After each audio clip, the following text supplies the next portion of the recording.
Welcome to DocWorking, the Whole Physician podcast, helping physicians achieve the best in life and medicine. We hope you enjoyed today's episode.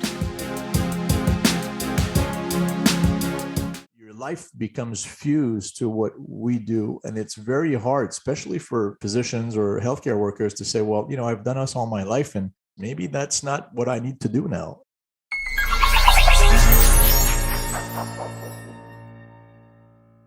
Welcome to DocWorking, the Whole Physician podcast. I'm Dr. Jen Barna, and I'm here today with Dr. Simon Maltais. I'm very excited to have you as a guest today on the podcast, Dr. Maltais, because as a world-renowned cardiac surgeon, originally from Canada, but also you've worked at the Mayo Clinic as the vice chair, and you've published over 160 articles, so extremely well known and well published in your field. You have made a transition over into advocating for healthcare workers for their mental and physical health and to advocate for prevention of healthcare worker depression, burnout, and anxiety. Welcome to DocWorking, the Whole Physician podcast. Thank you so much. I appreciate the invitation. I'm so excited to have this conversation with you because of the important work that you're doing now and to hear about what caused you to make this pivot. Absolutely. Well, it's certainly been an interesting 2 years, so to speak, for the reasons that we know about. And I was at the point in my career where, I went through professional and personal challenges myself. And it started to be a journal for me, and I started to get up in the morning or write at night, what was wrong, what went well. And as I started to get better, or I started to make things better, I started to speak up about it. And that means connected with my colleagues, friends. And I was realizing that a lot of people were going through the same things. And so it became sort of a slow calling where it became pretty clear to me that I need to write about mental illness in healthcare workers. And then I went on and it was completely what I usually do, but did a coaching, health and life coaching training. And then through all this, I started to write the book every morning, and it came together over the last, I'd say, 18 months. So your upcoming book, Healthcare Anonymous, Learn How to Put Yourself First While Pursuing a Calling, is coming out this spring. Is that correct?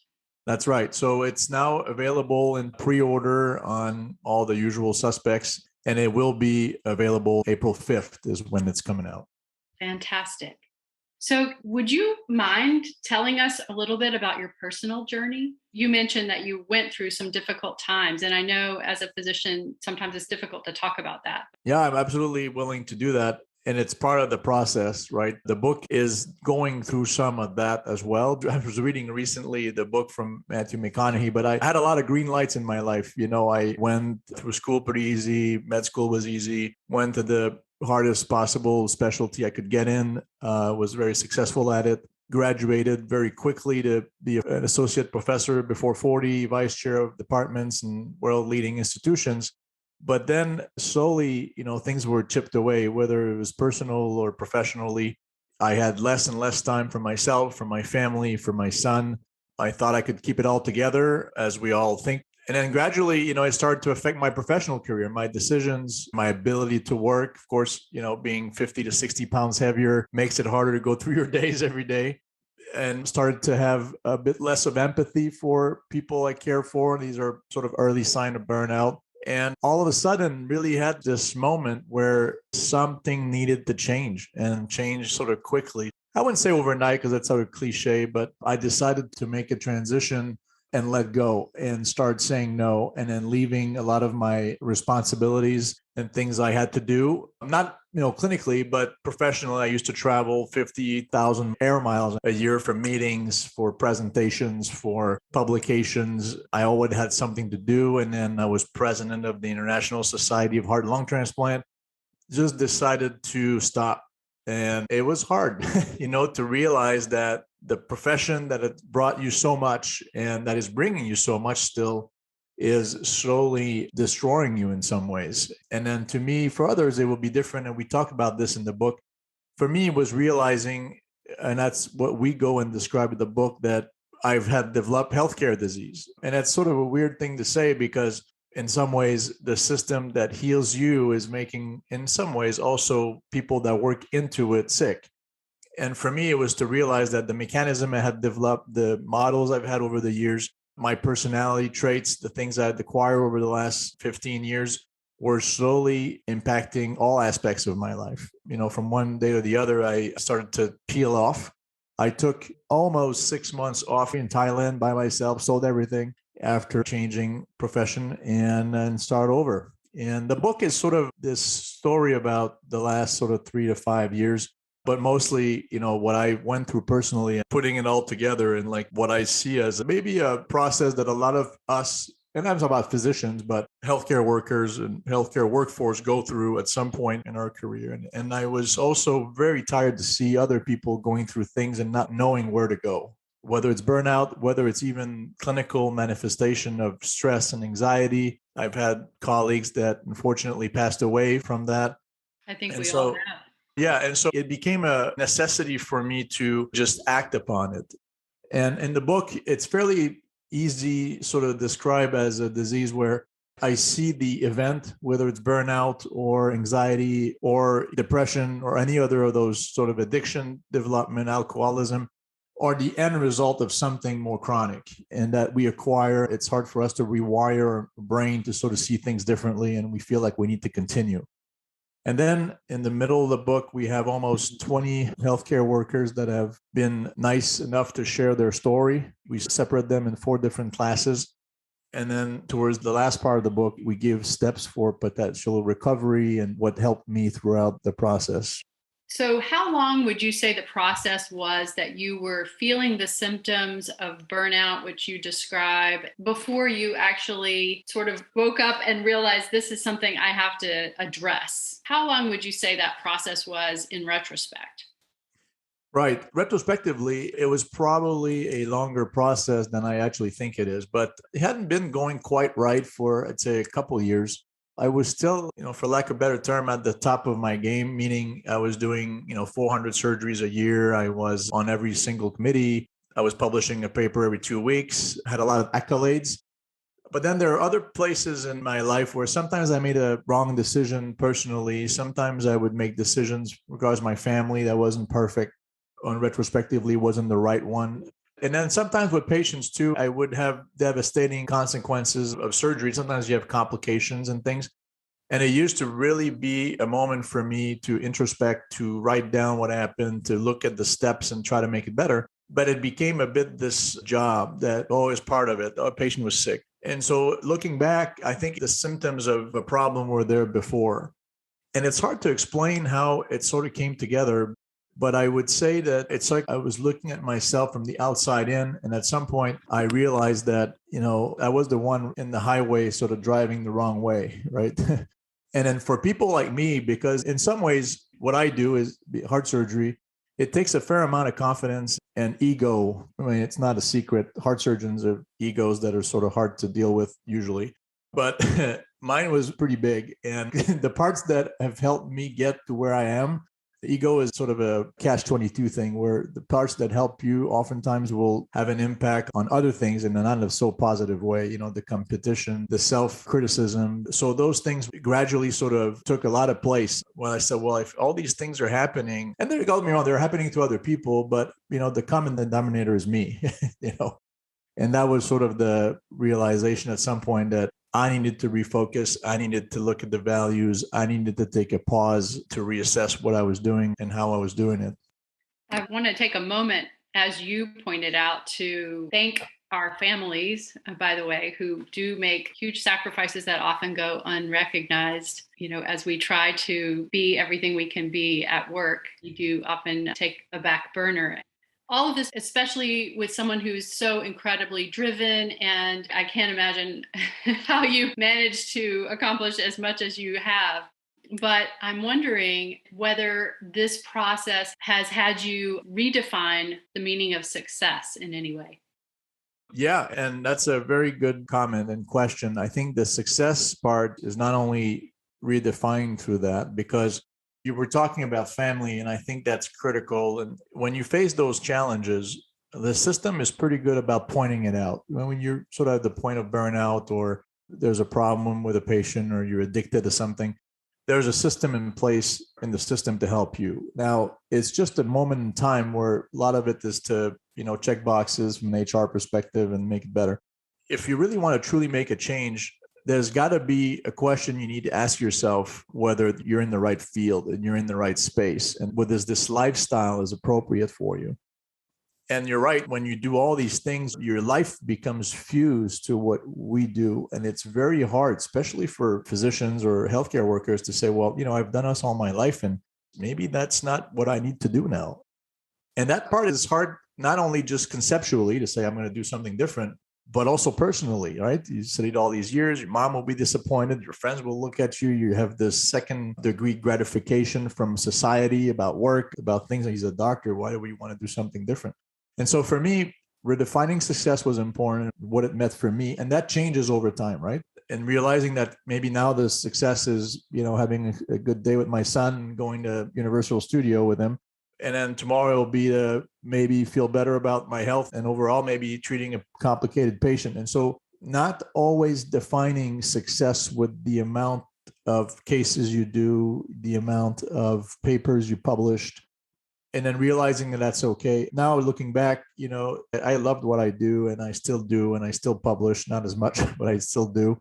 But I do it differently. I do it because I invest in it. I just don't do it to put my name on something or having, PubMed my name and have the most papers out of, people that were in my medical school, promotion. So doing it from more of a better sort of insight than before. But yeah, success is an important one. And it's a changing concept for a lot of us. And I feel like realizing that is a first step to perhaps making it better. And for some people, it will be to leave it completely.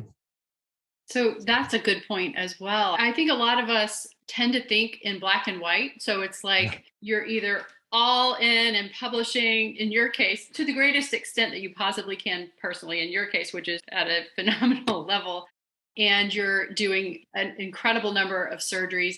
And so when you stepped back and made these changes and took some time off, when you came back, did you find a place in between completely leaving medicine and working all the time, or did you leave medicine altogether? How did you find the right balance?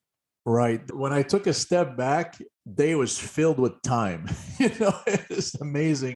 It went from, I was in between jobs. So I said, I'm going to take a break operating and take an extended period of time before I start the new one. So I had this possibility, and I went, as I said, a different country in Thailand, for a period of time. And, let go all the emails and the responsibilities. And so suddenly you're faced with yourself a lot. And then we talk about this in the book, and there's only really 3 ways to avoid having a disease in general, right? It's to change your exposure to it, right? Say, I'm leaving and I'm not going to get exposed to this bug or this bacteria or this milieu. It's to remove yourself from it, right? To say, I'm going to change myself or develop a certain way to immune system or some, therapy to make it better. Or I'm going to change my interaction with it. It's the conditions that are in it. And so for me, while initially it was that I went to these meetings in Chicago, I remember, or physicians that want to move away from medicine. And fair enough, there was like 500 people looking to do something different. So I'm going to open a coffee shop. I'm going to travel around the world and make it like a humanitarian type situation. I think the best solution for me out of those 3 was to find a way to interact better with the system. And so to answer your question, when I came back, I established a series of balances that for me were we talk about this in the last portion of the book, virus scan myself. And in a lot of ways, the book's called Healthcare Anonymous. I know there's a step within the Alcoholic Anonymous recovery that talks about how to, check yourself and then make sure that when you feel tired, when you feel hungry, when you feel like you have a craving, you have a problem and you're taking on too much. And so I try to be alert on every day, and I take moments during the day that are always the same ones. Usually it's after my first surgery. I'll, eat out and I'll take a moment for me, myself, no meeting, no discussion about the next case. And I'll try to assess where I'm at in my day. Am I tired? Am I sort of stressed? Am I thinking about something else? And usually that's if I'm in peace and I'm happy what I did and I feel it's a good day, usually it's because I'm in check. Now, if I feel like I'm missing time, I got to call this, I got to do this, I'm running between cases, that's because I failed the VIRUS scan test, And that means then letting go things, maybe doing more meditation, maybe taking a time off, maybe reducing my caseload. And so I've learned on a daily basis to try to, and it's a learning process, to try to do that. I try to meditate a little bit. My wife's trying to get me into that more, but I try to meditate and do breath work, which has been helpful. If you also bring people to be around you as a community, and that's not being like a guru type person, but like if you inspire this environment around you, it helps you keep yourself in check, right? So I encourage some of the nurses to speak up. I try to be nice, and being a heart surgeon and being nice is sort of this antagonistic, sentence. But I tried to do that and work hard to do that. And that's helped me to sort of keep myself in check. So I went back, I practice now. I don't practice as much. I still do sort of high-end surgeries, but I do it in a more of a Simon controlled way. That's an excellent solution and all really good advice. It actually reminds me when you talk about going to that conference where physicians were all there and some wanted to open a coffee shop and some wanted to leave and travel the world. It reminds me, I don't know if you ever saw this show years ago called Mad About You.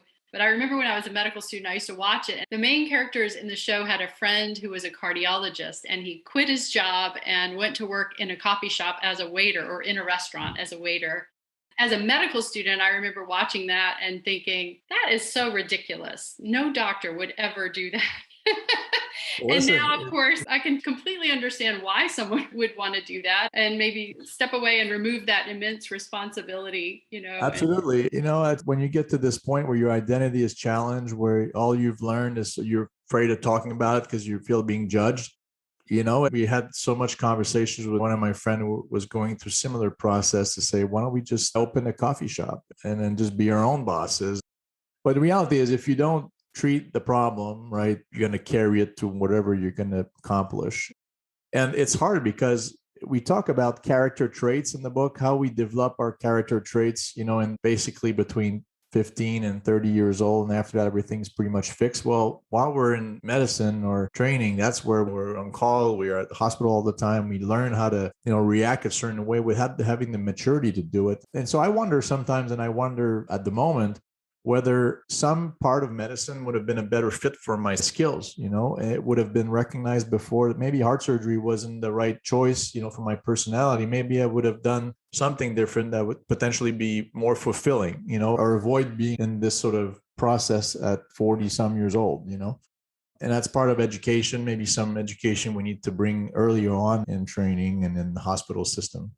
Well, another thing that comes to mind listening to your story that I have to commend you for is the financial ability to step away at the time when you needed to. And that's something else that I feel really passionate about, is just helping physicians to educate themselves about how they can put themselves in a position to be financially free or to be financially independent so that they can get into a safety zone where if they ever need to walk away for any reason, or to step back and work less, that they have that option. And I think for a lot of physicians, of course, we have the debt problem in the United States, especially early in our careers, which can make us feel like indentured servants. But I think if people do take the steps to get themselves into a secure position, it's not necessarily, what you might ultimately be aiming for, but just to aim for a number that gets you into a place of security where you could live frugally if you need to.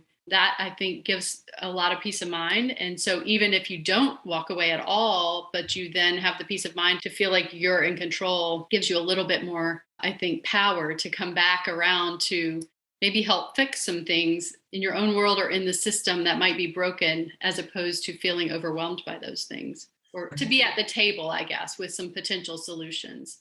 Yeah, and I think to be at the table and to surround yourself with like-minded people, not that it's a bad thing to be in people that just work. And I have friends that are certainly stuck in this sort of mindset still. But I think doing it in what you're describing is doing it more of in a hybrid sort of way, where you sort of start identifying values and things you like to do outside of work, and maybe how you can turn this into a business. For me now, it's become being a book author, or now perhaps spreading a word out. And then we are also launching our coaching business. So for high performing people, so healthcare clients being a part of that. So we have professional athletes and musicians and business people that are within the same, all the themes are common, right? It's like the dedication to your work, it's the family, it's the values. And so we're starting sort of a conventional and functional medicine helped program for this group of people. It's finding a way to sort of make yourself or changing a bit your identity from being just someone that goes to work from Monday to Friday and on call every 4. And that's okay. And I think medicine in general, I was just reading this Harvard Business Review on hybrid. With COVID, a lot of people have gone home and do this hybrid sort of work now. Now, while telemedicine has been forced, I think a lot on healthcare, I think a lot of places, for right or wrong reasons, are trying to move away from it now that COVID is getting a little better. I think that's the future. A lot of enterprises and Google tech companies have realized that. And I think it would also increase the satisfaction and family values if physicians or healthcare workers would have this ability to leverage and be more efficient at work, and leverage some of the technology. And I don't need to see patients at my office, an 83-year-old, and he's a percutaneous valve, and they have to travel 2 or 3 hours with their family. Honestly, I could see all their tests and talk with them for 45 minutes and see them the day of, and it would probably solve a lot of the sort of this back and forth and efficiencies. I can go from having a coffee with my wife and having a consultation, going back playing with my son and have the same sort of work done. But healthcare is a bit slow to adopt some of that stuff. And I hope that some places will be proactive to sort of leverage some of that mindset to help people move away from just being at work with a white coat, from Monday to Friday and then every 4 call. Thank you so much, Dr. Simon Maltais. Wonderful points of wisdom, terrific advice. And I'm excited to read your book, Healthcare Anonymous, Learn How to Put Yourself First While Pursuing a Calling. Coming out in April, but you can pre-order the book now, and we'll put a link in the show notes. We have a website where people can go and look at the book and some of the people that have read it before the release. And Dr. Friss, which is one of the leaders of Tennessee, has read the book and is supportive. So we're pretty thankful to have that kind of support. I can't wait to check it out and look forward to talking with you again.